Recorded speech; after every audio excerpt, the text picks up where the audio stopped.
this chapterல 22nd sum x power n the whole power n minus 1 by n the whole power 1 by n plus 1 is equal to x power n plus 1 x power n minus 1 none. இதெல்லாம் சொன்ன மாதிரி உள்ளே இருந்து bracket அப்படியே எடுத்துக்கின்னு வரணும். இது X power n தான் இருக்குது. இதில் சிம்பிளிஃபிகேஷனுக்கு வேலையே இல்லை, இவ்வளவுதான். அடுத்து இந்த எக்ஸ் பவர் என்னுக்கு மேலே என்ன இருக்குன்னா n மைனஸ் 1 பை n. அப்போ எக்ஸ் பவர் n அதே தான். இதை வந்து எல்சிஎம் எடுத்தோன்னா n into n n square minus 1 by n. இந்த n வந்து ரெண்டுக்கும் போட்டோம்னா இந்த எண்ணை இதோட மல்டிப்ளை பண்ணிக்கணும், இப்படி ஆயிரும். இப்போ நமக்கு கிடச்சிருக்கிறது x power n by n square minus 1 by n அப்படின்னு கிடச்சிருக்குல்ல. இதில் என்ன ஆயிரும், கேன்சல் ஆயிரும். அப்போ மிச்சம் இருக்குது X power n square minus 1. இந்த எண்ணும் கேன்சல் ஆயிரும்.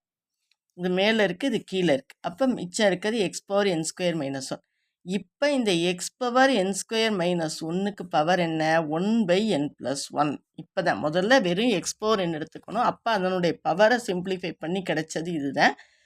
இது வந்து ஃபஸ்ட்டு ஸ்டெப்பு, இது வந்து செகண்ட் ஸ்டெப்பு, இதுதான் இப்போ தேர்ட் ஸ்டெப். இதுக்கு பவர் வந்து என்ன இருக்குது, 1 பை n ப்ளஸ் 1. அப்போ இந்த n ஸ்கொயர் மைனஸ் 1க்கு ஒரு ஃபார்முலா இருக்குது, n plus 1 into n minus 1. ஏ ஸ்கொயர் மைனஸ் பி ஸ்கொயருக்கு என்ன ஃபார்முலானா அல்ஜிப்ரிக் ஃபார்முலா ஏ ஸ்கொயர் மைனஸ் பி ஸ்கொயருக்கு ஏ ப்ளஸ் பி இன்ட்டு ஏ மைனஸ் பி. அப்போ நமக்கு வந்திருக்கிறது என் ஸ்கொயர் மைனஸ் 1 ஸ்கொயர்னு வச்சுக்கலாம். அப்போ n plus 1 into n minus 1 அப்படின்னு எழுதலாம்.